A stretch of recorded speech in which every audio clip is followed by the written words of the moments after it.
Hello and welcome to Documentary Film 3001, and this is basically our last video lecture, or my last lecture to you, because this is for the examination, the final exam review. So what I'm going to do is basically kind of try to go over some of the material that we've already discussed, and you've either been tested on in terms of the viewing quiz or the reading quiz. So to start with, this is the book you've been using all along. Just make sure I can see it right there. Documentary, the documentary. So you've had some reading quizzes that are based on chapters in the book. Of course, not the entire book, but probably at least 3/4 of it. So a lot of good material in it. So I do have a copy of the exam right here, which I'm just kind of refer to. First of all, the time frame. You have 2 hours to complete 30 multiple choice questions and 3 relatively short essay questions. So I'm going to get into more detail in a moment. So the time frame is 2 hours. So from the time you start, it'll be ticking away. You'll see the clock. You'll have 2 hours to complete it, and it will be available starting tomorrow morning. So depending on when you're watching this this video, it's about 3:30 on a Sunday afternoon, and I'm going to have it posted probably within the hour. But it's going to open at 9 a.m. tomorrow. So from April 12th until April 20th. So tomorrow, Monday, until next Wednesday. So you've got about a week and a half to finish it, which I think is still pretty reasonable because it'll give you lots of time to go through your notes, rewatch some of the videos if you like. And you can also watch the well, hopefully what would have been Zoom meetings with people, and I will have one more, but this week I'm going to log on, but if I don't see anyone within, say, 10 minutes, I'm just going to shut down. So if you have any questions, please bring them on Wednesday, because I will not know if there are things you need some clarification with if I don't hear from you. So just wanted to let you know that. So what I'd like to do here is kind of start with the second half, the second part first. And here you're going to be given a choice of 4 different essay questions. And I want you to only answer 3 of them, because the whole thing is out of 30. So don't try to get 30 marks out of one question, just spread it out over the 3 or 4. And basically, I'm just going to hope that you can write in complete sentences and state your ideas clearly. I'm not trying to be facetious here, that I'm not expecting, it's not an English essay, but what I would like to have you do is try to write in complete sentences as much as possible. Now, when you're writing an essay answer, you are under stress to a certain extent. So try to do the best you can, but I understand you're writing under pressure. I will take that into consideration. So in the exam format, what I would like you to do, and it's entirely up to you which film or films that you wish to talk about. The trick here, though, is that you can only use one film in each answer. So, for example, if you were to use Fog of War in your response to question number 1, you can't use Fog of War to answer questions 2, 3, or 4. So hopefully that's clear. So you have your choice of all the films that we looked at, and I'm going to give you a list. We've watched a lot. But when you deal with or discuss one film, you can only apply it to that one question. You can't speak or talk about the same film in all 3 questions, for example. They've got to be new films. So the first question has to do with basically being clear in your mind what cinema verité is, or truth cinema, and direct cinema, or what's called observational cinema. So we can very quickly go through the different modes, which I will gladly do here. The 6 are poetic, expository, participatory, observational, reflective, and performative. So let's break down each one. Poetic is unconventional. It's non-narrative, non-linear. It's somewhat experimental. It's closer in spirit to Eisenstein's tonal and overtonal cuts, where you have almost kind of an intellectual narrative, or almost a cerebral or intuitive narrative. The story seems to unfold according to shapes and colors and movement and sounds, or juxtapositions, contrast, comparisons. the narrative doesn't yield itself up easily like it would in an expository film. It's more abstract. It's more artsy, you can say, but they're always beautiful, no matter what. And even though this is the mode, remember that you could have different modes coexisting in different films. I've talked at length about all the films having a variety of these different modes that coexist. Because remember, the most important thing, above all, is that all media is a construct. All media is constructed to evoke a certain mode that Bill Nichols talks about. So the first one is this poetic, non-narrative, non-linear, experimental, abstract, artsy kind of style. That's the first one. The second one is the expository. And this is the voice of God narration. It's clear, it's straightforward. We know what is happening. We understand that what we're seeing is being explained to us. And the images are always at the service of the voice, are always at the service of the either narrator that we see or do not see. But what is happening is the images and the voice are coordinated, organized, structured, and complement one another. There's no confusion in an expository film. So the images are always at the service of the voiceover. You can call it an essay film. It usually includes interviews with individuals who kind of help the narrative along. For example, you might see someone being interviewed and they'll talk about something, a place they've been to, someone they've met, an event they recall. Next scene, that exact thing that they were talking about. Or we hear the voiceover overlap into the next scene that actually presents to us. We visualize what this person is talking about. So expository, clear, straightforward, narrative, as opposed to poetic, for example, where it becomes non-narrative. Participatory. Here you have an actual encounter with a filmmaker or filmmakers, and they appear either on the film and most definitely on the soundtrack. They really are part of the story, right? So they interact with not only the form of the film because they are the filmmakers, but also the content, right? That which we see on the screen. They're constantly breaking the fourth wall because now we know that there's someone standing essentially just behind the camera or off to one side of the camera, asking questions, probing and prodding the interviewer to reveal information. There's always often a direct address where you would have, for example, Michael Moore or Mr. Spurlock there from Super Size Me, speaking Morgan Spurlock, speaking directly to us, to the camera. So that is the participatory mode. So it is a kind of cinema verite, it's a truth cinema because there is intervention. So the fourth is observational. That is literally the opposite. So observational and cinema direct or truth cinema are literally the opposite of each other because observational, the key word here is observe, right? Observe and not participate. It does not intervene. The camera allegedly, or at least tries to capture the truth. And remember, always in quotations, small case or lowercase t for truth. And the filmmaker tries as much as possible to not control the events that we are seeing. Now, probably the best example of those two examples, let me rephrase that, two examples of that kind of filmmaking would be Frederick Wiseman's Titicut Follies and Alan King's Warrendale.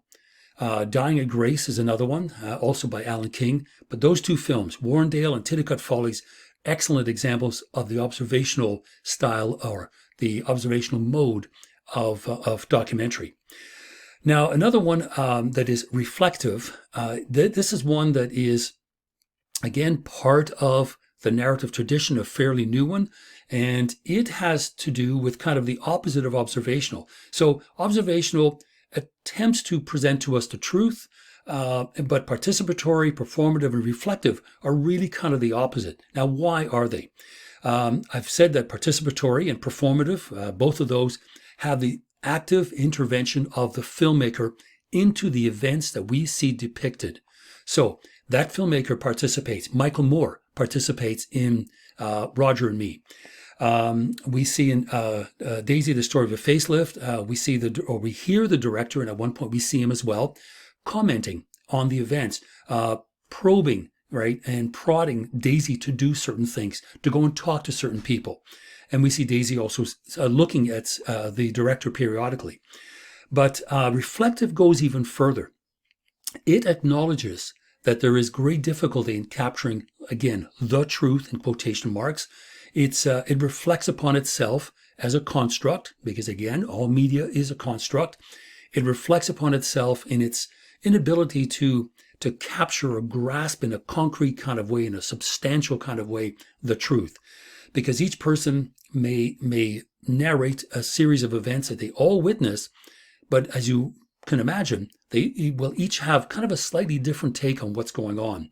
So the reflective mode of documentary filmmaking acknowledges the difficulty in trying to capture the truth on film. It is aware that it is constructed. It is aware that it is media.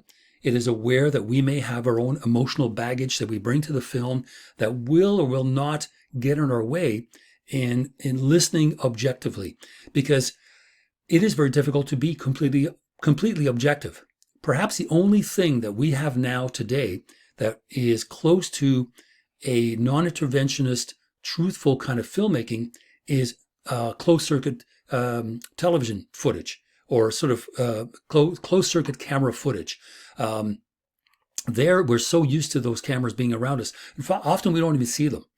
So if you could go back in time and set up a closed circuit camera inside a room, say at Warrendale or Titicut Follies there, it's, inside of an institution, and you just collected footage, you could probably get a much closer approximation of the truth. But here, that's not what the filmmaker wants to do, right? Because they may shoot 100 hours of footage, but they still have to construct it into an hour and a half. And this is what faces many filmmakers. They shoot tons of footage, and now they have to begin selecting. The moment you begin to select, you're making choices. And when you begin making choices, you're now going to start constructing a certain kind of truth. That's why all media is a construct. Anything that even resembles truth has still been chosen. It's been chosen by the director to represent a certain event, whatever it may be. So reflective filmmaking, like let's say The Fog of War, where Errol Morris willfully tries to undercut what Mr. McNamara is saying. I did this, no, I wasn't responsible for this, no, I don't remember this. And here's actual footage of Robert McNamara saying and doing the exact things that he just now has told us he doesn't remember doing or doesn't think he did. So Morris is undercutting the truth of the statements that are being spoken right into the camera by the principal subject. So there is an attempt to undercut what is going on. Kanesatake is another film that I can think of just off the top of my head, where there are those moments that are reflective, where we see the images contradict what we're hearing. And when that happens, that is a reflective moment where the film kind of doesn't break necessarily. There's not a disjunction. It's clearly trying to articulate two things at once. What the official discourse is on the hostile takeover of part of an Indian reservation or Indian land, and what's actually going on. So we get to see that, the public discourse, the official pronouncement from the government is really at odds with what's really going on. So that is reflective. It also undercuts what's called the veracity, the truthfulness of these statements. So participatory and performative, I kind of lump those two together. The performative one, emphasis on the filmmakers being directly involved with the subject matter. That would be Michael Moore, right? He himself did not work at GM. He tried to get a job elsewhere and was forced back, if you remember the early part of the film. But he had a vested interest in these people because he knew many of them. Many of them were his own friends. So it's performative in that sense. But performative and participatory, there is an awful lot of overlap. The only real difference is the performative one. The filmmaker has not only a direct involvement in the unfolding of the story, but knows these people. Those people know who the filmmaker is above and beyond being the a director. Okay, so those are kind of the 6 main ones: poetic, expository, participatory / performative, observational, and reflective. So I just want to kind of go through those and just make sure that you're clear on these ideas. So keep those in mind, because there'll be one question about kind of making a distinction between cinema verité and direct cinema, or observational cinema. Now, we also talked about what the purpose was about the documentary tradition, and think about John Grierson. And this would be going back to the very early, probably I'd say by the second week, we started to talk about the initial ideas behind the NFB, the National Film Board. And what the NFB wanted to do, right, was to educate people. John Grierson wanted to make sure that people could make informed decisions about political matters, about economic matters, social matters, that they're not in the dark.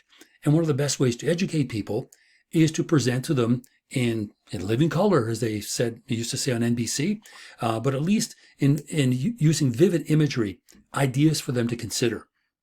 So think about the beginnings of the National Film Board and the reasons why it came into being, because it is still a branch of the government. But what the government wanted to do via John Grierson, who was the first person to run it, was essentially to educate people. Okay, so let's say, okay, so some of the events too that we've seen in the films in this term, or during this term, have had to do with historical events.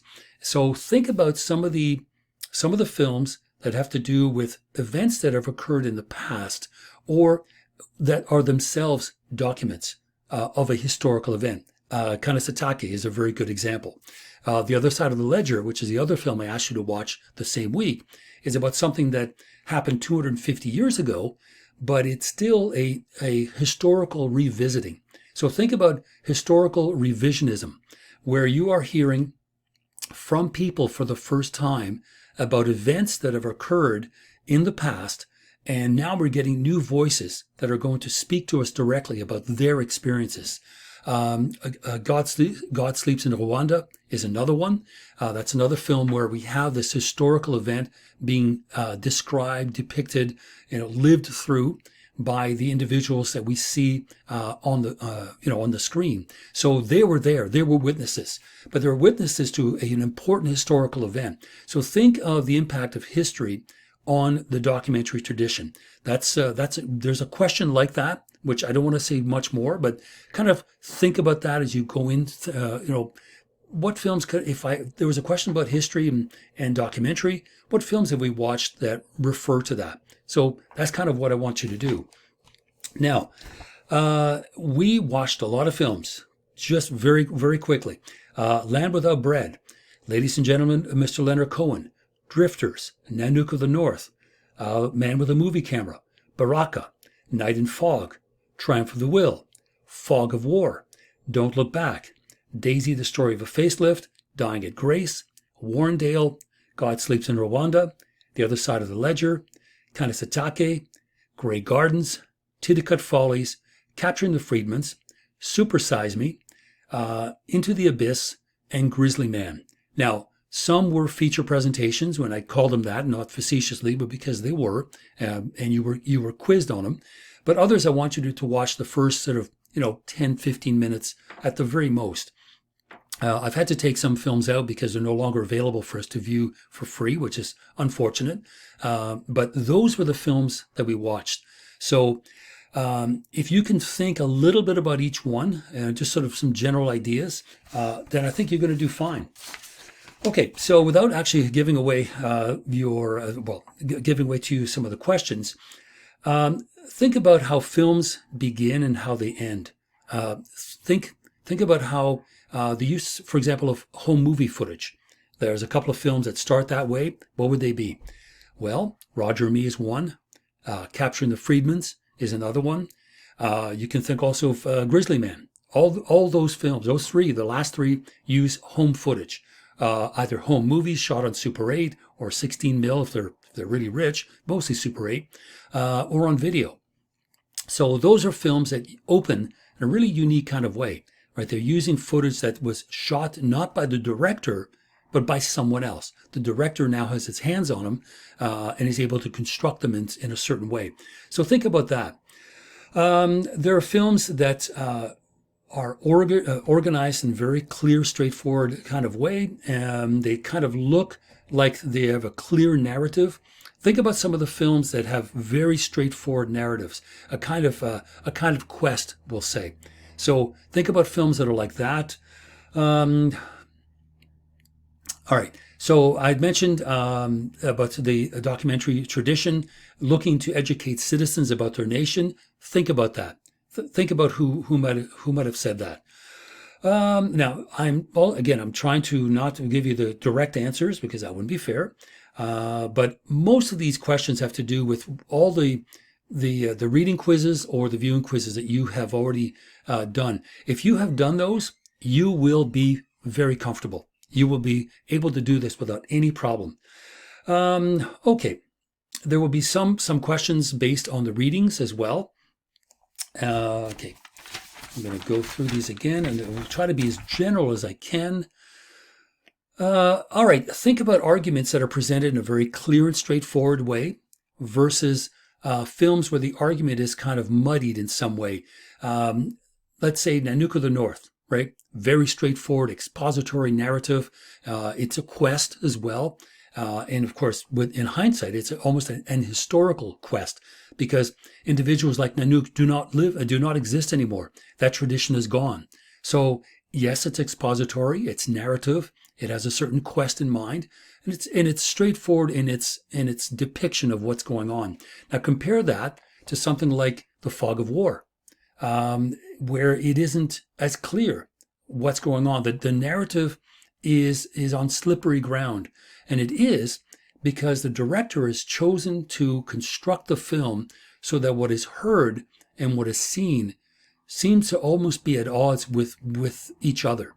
There's also some serious doubt cast in Capturing the Freedmans, where the director has chosen to willfully withhold information to the degree where we as the audience, if we had been given all of the facts, would have been able to come down to a decision very quickly and very clearly. But the director has chosen to remove certain bits of information that keep us in suspense, right? We're literally sitting on the fence, not knowing whether, is Mr. Friedman guilty or is he innocent? Because we can literally go both ways with this, right? We've got enough evidence to clearly say it's 50-50. We're not really sure.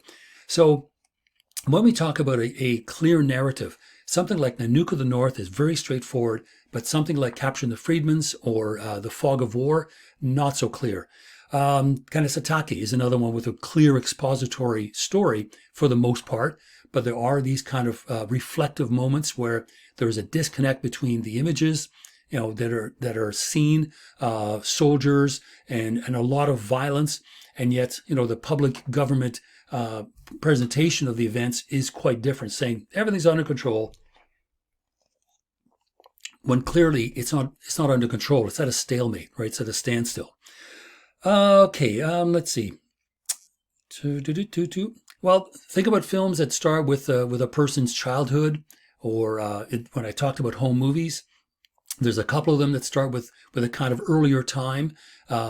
Roger and Me starts with home movies from Michael Moore. Capturing the Freedmans starts with home footage of Mr. Friedman and his son, much younger. Think about that. Okay, so we also have films that deal in a very problematic way with history. The other side of the ledger is one.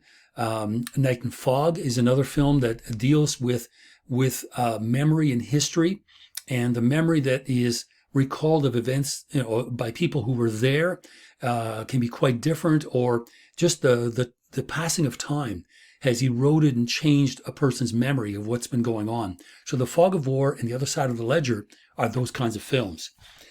Okay, again, trying to be very careful here.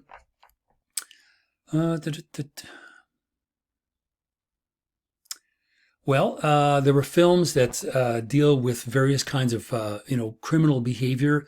So think about those. Capture the Freedmans, for example. Films that deal with death.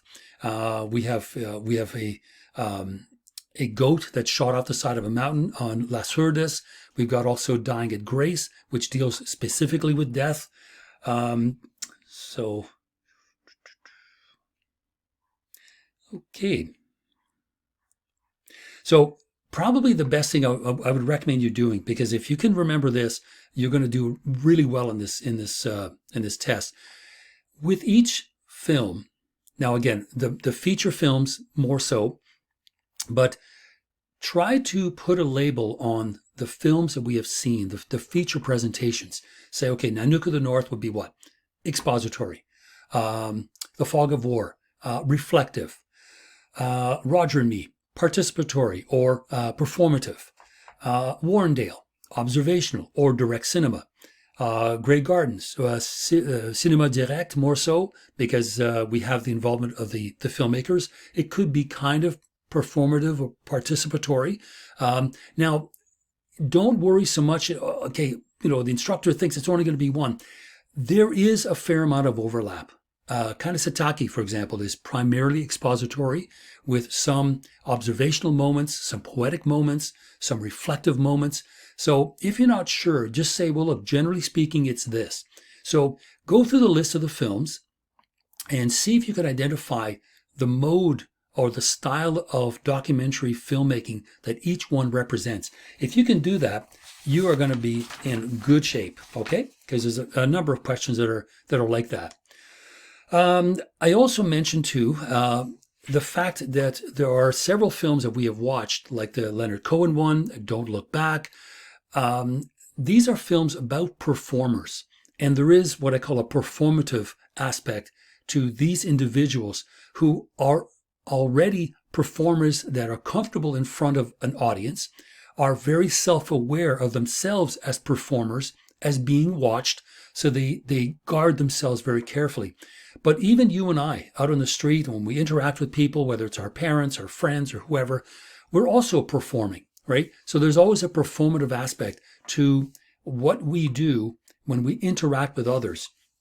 And when we're in front of a camera, and especially if we're aware that the camera is there filming us, that performative aspect tends to be enhanced, right? Because it's kind of this little shield, a sort of guard we put in front of ourselves, because we don't want to reveal too much. Now, of course, the perfect example is the opposite. Would be something like the Jerry Springer show, where people will say anything, right? Because they want to be on TV. I'm not talking about that. I'm talking about the performative aspect where we're a little bit more guarded and careful in our language, our body movements, our expressions, because we're aware that we're being watched. So think of a couple of films where the characters, the main subjects of the film, are already performers. Ladies and gentlemen, Mr. Leonard Cohen, Don't Look Back.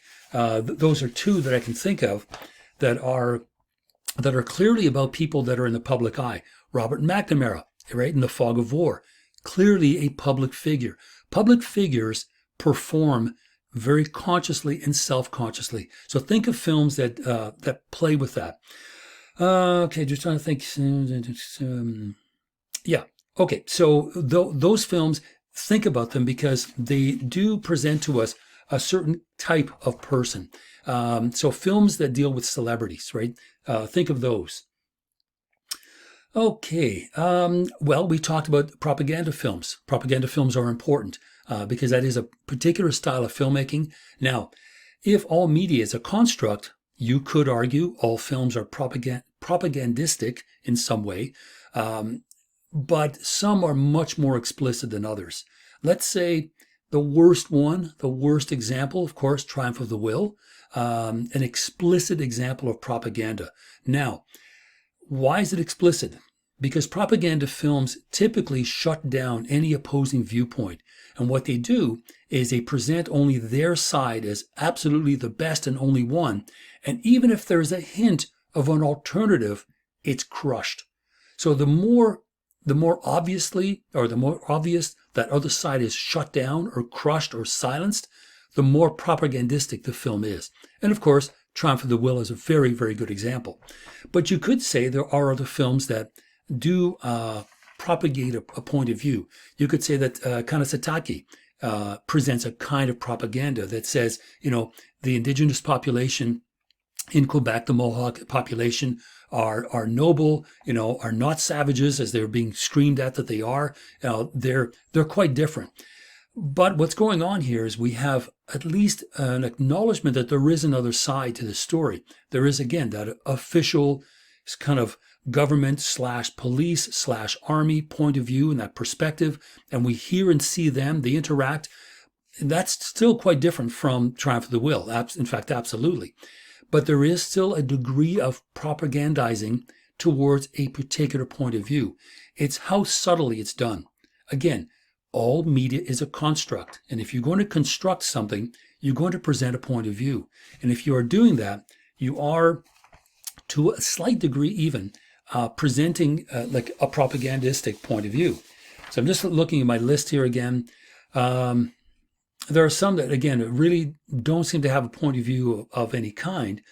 But certainly the ones that I've mentioned to you, you could say for sure they are. So think about the forms of propaganda, how some are much more explicitly propagandistic than others, but essentially how it works. And remember, they have simple answers. They paint the enemy as some sort of just capital O other that is just impenetrable, unknowable, dangerous, the other in every sense of the word.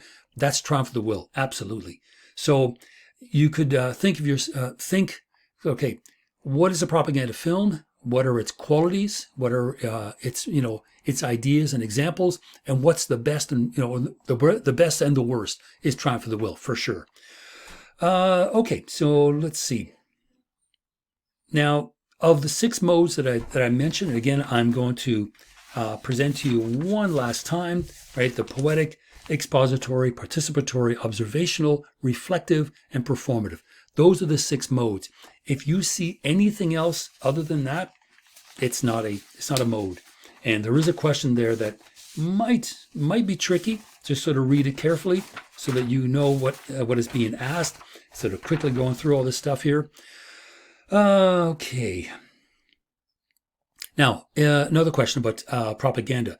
So the ideas that are really kind of exemplary of propaganda is, again, these generalities that somehow everything is viewed through the same lens. There is also, looking to the enemy as this sort of this glorified other, this dangerous other that we should not even interact with and we should crush in some way.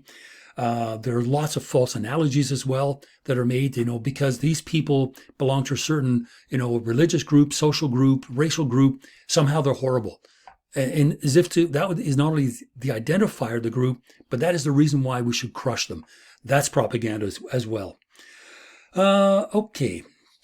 I think that is just about it without giving you any of the, without giving any of the answers away, or at least the questions. Okay, so I've been talking for a little bit over half an hour. I've given you a sense of what's in this test, not specific things, but I want you to think about those things. So the 6 modes of documentary, try to define them in even just one sentence. Then think of an example, or even here's what you can do. You can take a piece of paper, write out the 6 modes, then take a look at the films that we've watched and just put them in your list. Say, okay, first one, expository, Nanook of the North. Okay, maybe there's a couple of other ones. And, poetic, Night and Fog, parts of, even parts of Grizzly Man are poetic. They're beautiful.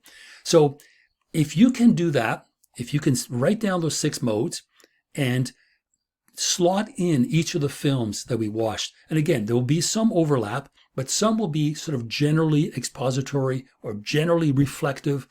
And I think if you can do that, you will be able to organize your material in a very straightforward kind of way that will allow you to remember these things. Because many of the questions are based on modes, on the films, the particular style of the films. And if you can sort of get that under your belt, you'll do just fine. So Again, there are 30 questions that are multiple choice. Okay, just multiple choice, so you can do those fairly quickly. And then the only actual writing are 3 essay length questions. Now, not essay length as in 10 pages, introductory paragraph, conclusion. Don't worry about that. Just try to write clear sentences. That's all I'm going to ask you to do. So each one, and there will be a choice of 4 questions, but only answer 3. Now, don't worry if you forget. The instructions are right there. But in the second part, in part B, I want you to answer only 3 of the 4 questions. Each essay question is worth 10 marks for a total of 30. And the whole thing is out of 60. So if you've been doing quite well in your reading quizzes and your viewing quizzes, and you did well in your annotated bibliography, you're walking into this in good shape. Absolutely, I'm not lying to you. If you've done the work all the way along and you've been collecting, 10 out of 11, 9 out of 11 consistently every week, I mean, that's an A+, right? That's already an A+, so you're in good shape. So if you have been doing this and you've been doing well, you can breathe easy, because this test is going to look very familiar, because many of the questions you've already answered in some shape or form already. So just letting you know. That's pretty well it. So as I said, I'm going to be back on Wednesday for the regular time, but I'm going to stick around for about 10-15 minutes. If I don't see anybody log in, then I'm going to shut down, because really all I'm going to do is present the same thing again, and I've already done it just now. So you've got basically about 35 minutes worth of, I would like to think, fairly useful information that you can sort of mull over and think about. In fact, you could even do just as I've said, stop the video and just write out your list. So the 6 modes fit each of the feature films that we watch, and even some of the other little short featurettes, or the first 10 minutes. See if you can fit them in somewhere and say, yeah, that's an example of this, an example of that. If you can do that, you will be comfortable. I can't stress that enough. So that's enough for me. I will see you hopefully on Wednesday. But the quiz, or the exam, is going to open tomorrow and go until the 20th, so the middle of next week. And that's pretty well it. So hopefully see you Wednesday, and take care.